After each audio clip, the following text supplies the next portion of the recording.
When I tell people all the time that ask about, hey, I want to start a coffee business. Like, what do I need to do? Let me see your phone. Let me see what car you're driving. Let me see what your fixed bills are, like what's your internet bill look like, what's your cable bill look like. And if all those look exactly like what your peers look like, it's going to work. Yeah. Because there has to be sacrifice. Yes. Kill Complacency, a podcast that inspires growth and intentionality and helps you overcome your greatest obstacles.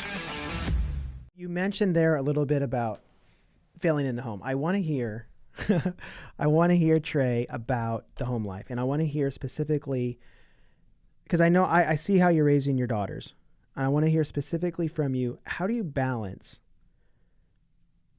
entrepreneurship, owning a business that can, depending on how you do it and set it up, but can take a lot of your time or energy or at least thinking powder. How do you balance being a business owner, entrepreneur, and family life? It's not much of a balance at the beginning, because you got to push this thing up this hill. It's like so hard to keep it going and to make it work. And it's like, this is going to support our family. Like, it has to make more money. It has to be more efficient. I've got to figure out systems. I've got to put people in place that I can trust. Like that, there's no shortcuts for that. That's just like, you got to be there. You got to be present. You got to work through all of that.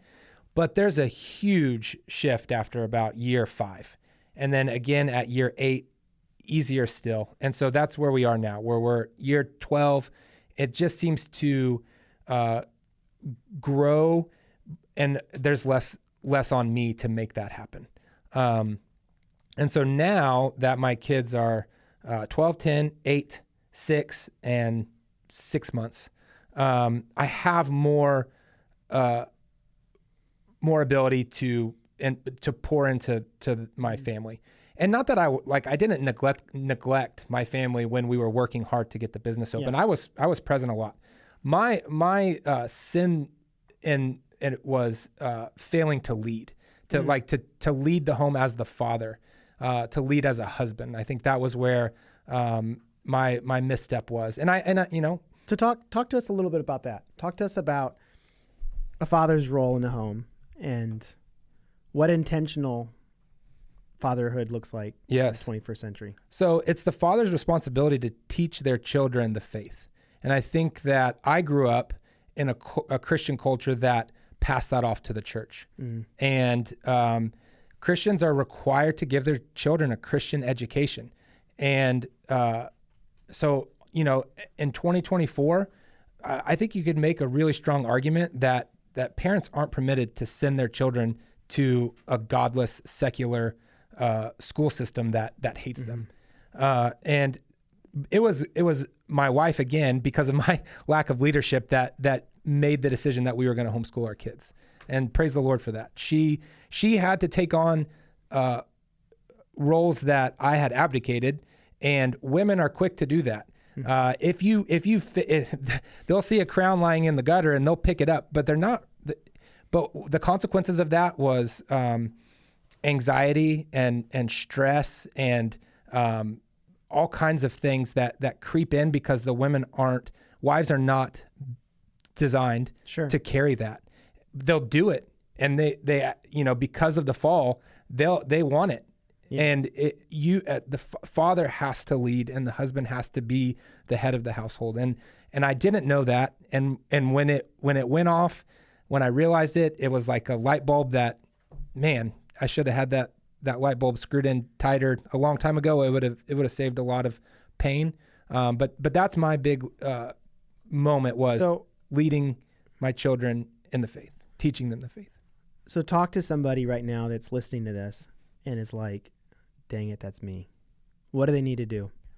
You need to get a book on catechism. You need to understand what it means to catechize your children, something that has been lost in Protestant circles, but it used to be done. Catholics still do it, but Protestants, for one, there's a book that I picked up that kind of walks you through the history of catechism. That was helpful. It's a real short book. And then just some catechism books to actually put it into place. And then you need to be reading the scriptures to your family. The way that we do it at home is we put the Bible out in the morning on the breakfast table when everybody's girls are kind of stumbling down the stairs for the first time. And, maybe Mallory and I are just talking when the girls come in, maybe we're reading, maybe one of us is up fixing breakfast, Sure. but the Bible's open, and then we'll come over to it and it's like, hey girls, look, let me read you this real quick, what I just read. Isn't this neat? And so instead of for our rhythm, it has been helpful to not put this pressure on. It's like, okay, it's the 30 minutes before bed. It's time for family worship time. I think that there's probably plenty of families that can make that work. And if that works, that's great. You should do that. That's how we do it. Yeah. For us in this season with little kids, when little kids get tired and things start melting down and you've only got that last 30 minutes of your day left, it's like, nope. Okay, let's one verse tonight. Yeah. Yeah. Yeah. We usually 8:30 we'll say, hey guys, come in the living room. And then we'll do a verse. We've read missionary biographies, but it's also just a check for us of this is what's going on the rest of the week. And so expectations, and then we always conclude with prayer request and prayer. Yep. And then we send them. And older, it changes with you're going to find out as your daughters get older, you can't keep sending them to bed at the same time. Mm-hmm. Your life's going to change a little. Mallory's life's going to change because your daughters are going to come alive at night and they're going to talk at night. And you're going to be like, I'm so tired. Yeah. But that's when they want to talk.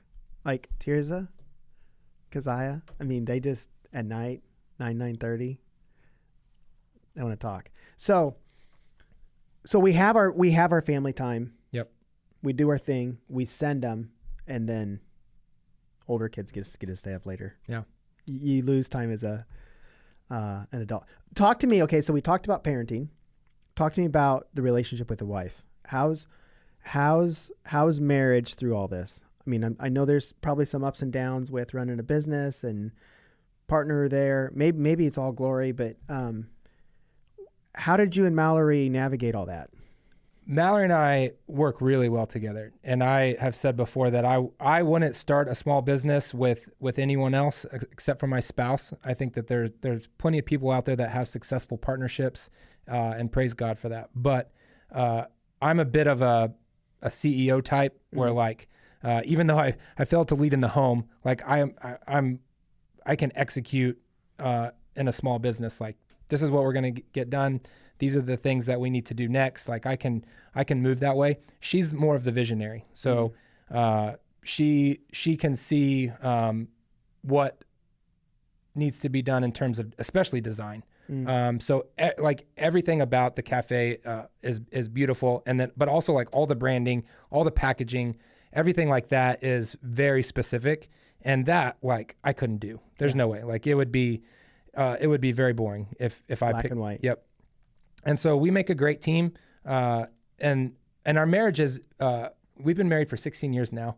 Our marriage has been strong, and there's been plenty of challenges. I think that we've learned in the last just 6 months or so that I talked to you about the book Love and Respect. It's a book that we're studying in our adult Bible fellowship at church. And man, that book really, we had been in the, not the insane circle, the circle of something, insanity, I don't know, where the husband responds without love. And so the wife responds without respect. And then because spiral. Yeah. And I realized that, that's such a good one. Yeah. Everything that I do because I love my wife and my family. But that doesn't mean that I can't just go I'm working hard and I'm, sacrificing in XYZ way. And so that's me showing you love. It doesn't matter. I have to show her love the way that that a woman wants to be loved. And she would tell me how she would want me to show love. And I just thought, what? That seems a little preposterous, but it's verbatim in the book, how women need to be shown love. Have you read the 5 Love Languages? No. You guys should read that together. Okay. And here's why. And I understand what you're saying about the book because it does do that. But the 5 Love Languages was huge in our marriage early on, because Ginger, there's 5 different love languages. Have you heard this? That's all I've heard. But Okay. So there's quality time, physical touch, words of affirmation, acts of service. Yeah. So I'm acts of service. Yeah. Ginger's quality time. So she would make this meal, and because I'm acts of service, I want to say, I love you for making this meal. I jump up and do the dishes. And she's thinking, here I do. I slave all day. I make this meal, and he won't even sit and talk to me. Mm-hmm. So what that book did for us is it allowed us to understand our language, but also understand our spouse's language to the point that we could become more gracious. So I could continue to do the dishes because now she knows Marty's trying to communicate love to me. You still need that. I didn't need to do the dishes. I could stay and sit and talk to her, and she felt more love than if I would do the dishes for her. Yep. Or she could do the dishes, and I could just follow her in there and chit-chat, Mm-hmm. and she would feel huge. So Big win-win right there. yeah. But that's a really good book. Love and Respect's super good. Yep. And maybe I shouldn't have jumped in on that, but I encourage you to read that one. Read it with her, and honestly, just like the first half. The second half gets redundant. Yeah. But it's fun. You can do a 5 love language test. Your kids can do it. Yeah. And you can identify it in your kids. Like Keziah, she sits right over here. Hers is gifts. Like, if I want to make her feel, I give her a pen. Mm-hmm. And she'll just be like, oh, Yeah. Dad loves me. You picked it out. Anyway, rabbit trail there. So you're reading the book. You understand your wife needs communicated love differently. Women need to hear it. Mm. Yep. Like Ginger tells me all, I love you. And I'm like, oh, I love you too. I know she needs to hear it. But she tells me because she wants to hear it a lot of times. Yep. Have you found that too? Well, one thing that I was overlooking is that and as a man, I think this is common. Like, I like to work shoulder to shoulder. Yes. And that's why when you and I run together, like we became fast friends because we're working shoulder to shoulder. Yes. I do not like to put things on my calendar where it's like, hey, let's go grab coffee, or hey, let's go get a beer and just hang out. No, I only have so much margin in my schedule for friends and for spare time like this. Like, we got to be working on something together. And so we would spend time together like you're describing, where,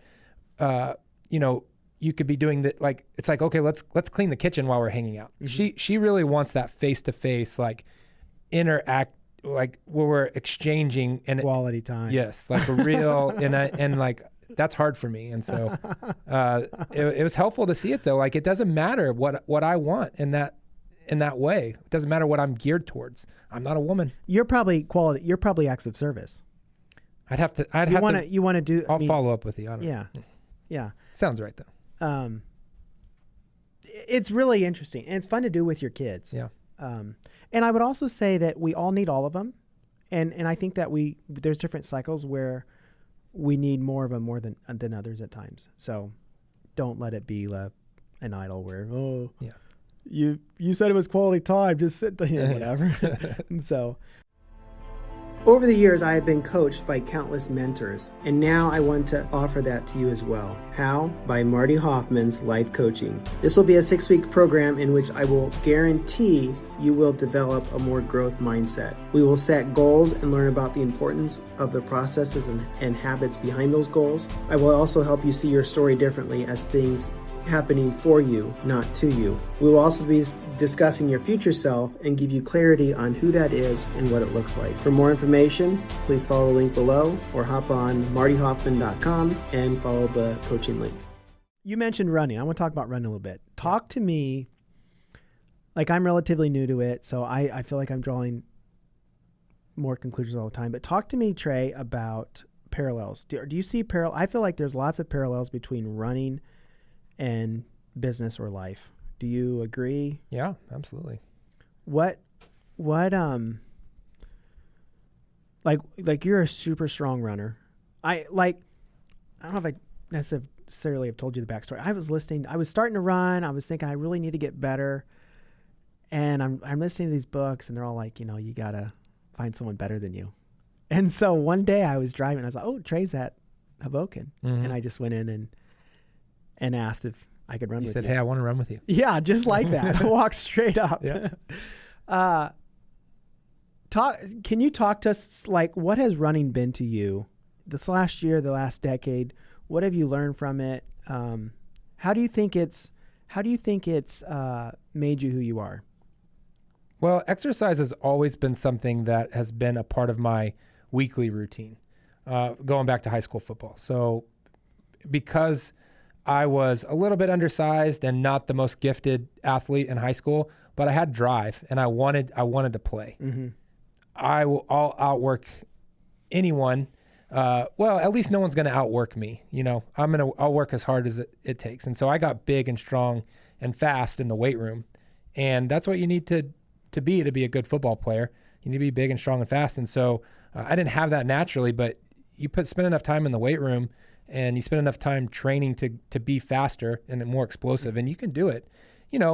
Everybody has constraints. There's physical constraints on everyone's physique, and there's only so much muscle you can put on your body, and you can only get so fast. Your VO2 max can only get so high.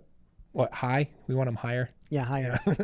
So, but man, somebody that's got that raw talent that takes advantage of it and doesn't work hard, you can make a lot of gains on those people. And so because I took those four years of training hard in the weight room, and it just became part of my routine where I just couldn't miss it. Something fell off if I wasn't exercising. And I was in the weight room for maybe 2 or 3 years at Oklahoma State. They had a big, beautiful facility, and I would go in there and work out by myself. And, there's people that you could, communities of gym rats that you could get involved in. And I never really did. And I kind of got burnt out on weightlifting. And that's when I started running. I just ran a little bit in middle school track. And I wasn't a sprinter. I ran maybe a mile, the 2 miles sometimes. I wasn't very good. They threw me out there because nobody wanted to run the 2 mile.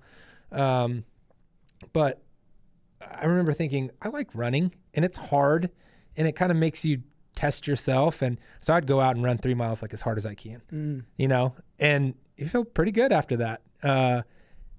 And then I met Mallory, and she was, like I said, a mile and 2 mile state champion. And so she really kind of like helped channel that energy that I had for like wanting to pour into something. And, road races became a kind of a part of our early marriage years where we would go and race together. That was really fun. If you want to wear a billboard of a message of kill complacency or live intentionally, then check out my merch store. It's www.mindsetshop.com. Mindset is with an X, so it's MINDXET shop, SHOP.com. mindsetshop.com. I didn't get serious about running until maybe the last 3 years. And I think when you start training for half marathons and marathons, like it gets a little more serious because you can go out and can't wing it anymore. Yeah, exactly. And that's what I'd done for a long time, which was fine because of the business and having little kids. Like I'd go out and run 2 or 3 times a week, and I could still race a 5K and hope for a spot on the podium. That was fun. But then when it's like, well, maybe I want to run a half marathon, like, well, that's not just running a couple times a week. And it's learning to run every day, even when the body doesn't feel good. Yep, it's consistency, and that has been a really cool road to go down and to test myself, not in my raw strength or like kind of like grit your teeth for 20 minutes and just run faster, but to get out there when you don't want to, when you're already tired, when you've already run 50 miles the week before and 50 miles the week before that, and it's 20 degrees out. Yeah, and it's dark and cold and. But man, that's where, when you start stacking weeks like that with marathon training, that's where the reward is. That's the key, I think, to success is, just that consistent stacking of mileage. And then, you got to mix in some speed work and obviously, but you got to have a goal. You're not going to do that if you're not driven. And so you got to get races on your calendar. You got to get around people that are driven to do the same thing. And so to parallel that to like small business, you're not just it doesn't matter like how cool it might sound to start your dream business until you set that goal. And, I'm sure it's true to write it down hang it up on something so you see it, all those things. Until you actually do that and you start making big trade-offs in your life to see that goal happen, it's not just going to happen. Sure. It's not. And that's really totally where I agree. And I've enjoyed the running process because you can print a plan, right? And you can start with the end in mind. So I'm running a 5K, running a 10K, whatever. And then there's a training plan to follow. And all you got to do is show up every day to the training plan. That's it. And I feel like we don't maybe take business plan serious enough. But if we had a business plan, we organize our business plan, and then we follow the steps. Like, you're probably going to be successful, unless you just misjudge the market, because it's going to be consistency, and it is a plan that you've followed. And the plan, as long as the plan, I guess, is right. But I think as long as there's trade-offs involved. Mm-hmm. Like if your plan doesn't involve legitimate sacrifices, like if you're looking around, like when I look around a room, and you can say this too, like there's not many runners in the room, right? And 100 people, there's maybe like one or two other guys that would call themselves a runner. Mm-hmm. And like of those one or two, like you probably can run faster or farther than them. And that's because like you trade off every day an hour or two of sleep, time that you could spend with your wife or with your kids or working on something to make more money or whatever it is. Like you trade that off so that you can get your run in and you can be one step closer to your running goal for whatever that is. And so when I tell people all the time that ask about, hey, I want to start a coffee business. Like, what do I need to do? Well, you need to, let me see your phone. Let me see what car you're driving. Let me see what your fixed bills are, like what's your internet bill look like, what's your cable bill look like. And if all those look exactly like what your peers look like, it's ain't gonna work. Yeah. Because there has to be sacrifice. Yes. Yep. And when you start to notice that, man, they're like when we were in our early 20s and we were making these trade-offs, people like our peers were starting to buy their first home. And that's when it got real. We were like, what if we shouldn't be doing this? Like, should we be buying our first home? Like that seems like they're going to have a baby. They bought a home. Isn't that nice? Like we were living in a cabin that didn't even have a bathroom inside of it. The bathroom was like an outhouse, like 10 yards away from it. And it was cold going to the bathroom. Like, we were like, is this crazy? Should we be doing this? Well, yeah, it was crazy. Mm-hmm. And a lot of people would say, yeah, you shouldn't be doing that. That's dumb. But now here we are 12 years later. And I wake up every day and I feel like I get to go and do a dream job. Mm-hmm. That's good. And it's the time. That's been the biggest, I think for me with running, the biggest lesson learned is consistency and time and what it can do. Because I think you can take that into anything, a coffee business, anything. You apply enough time into something real estate consistently, you're going to get results.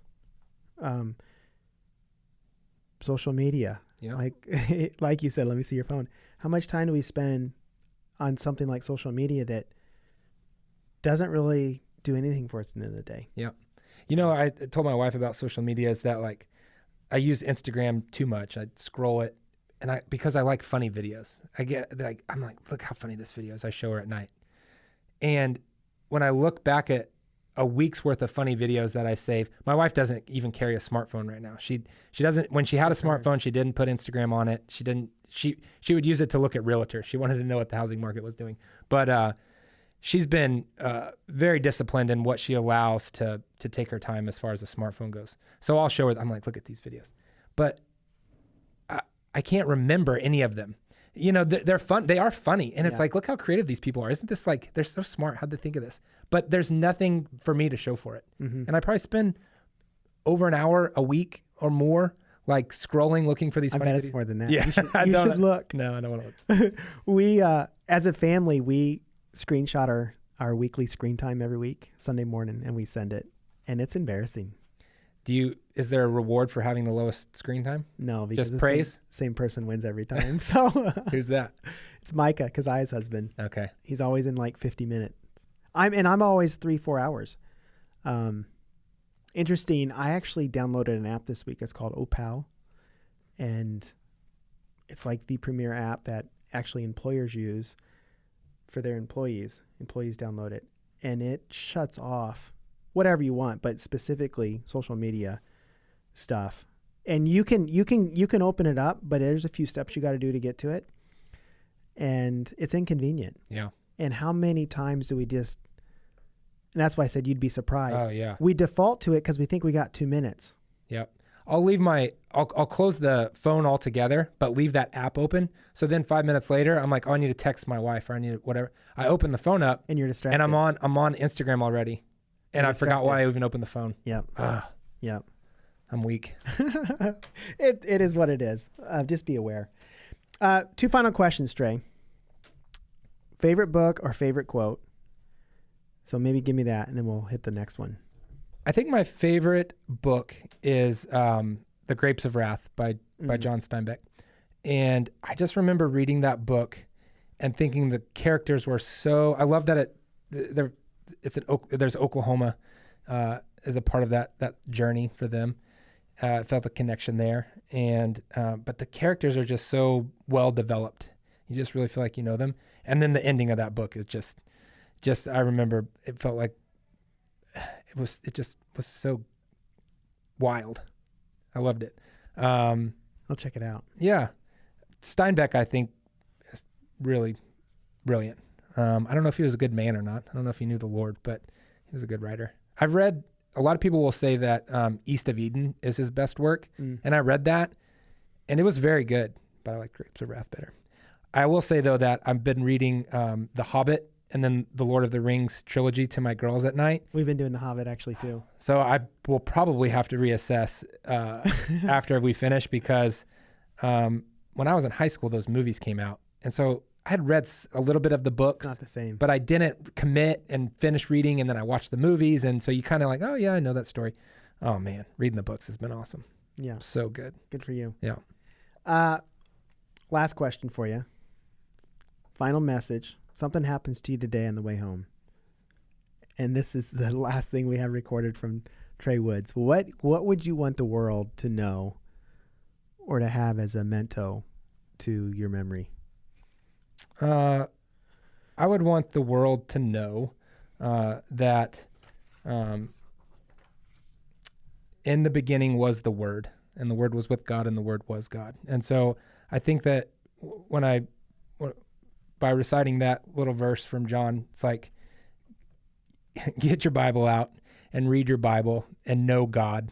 Man, like that, the more you do that, the more you center your life around God, the quicker your life will come together for God's good and for your glory. There's just really nothing else that matters of eternal importance besides knowing God, knowing Christ as your Savior. But I think that for so long, I just overlooked the simple act of reading my Bible. Man, you got to read your Bible. Yep, that's good. I got nothing to add. So, well, thanks for having me, man. Yeah, thank you. It was fun. Yep, it was.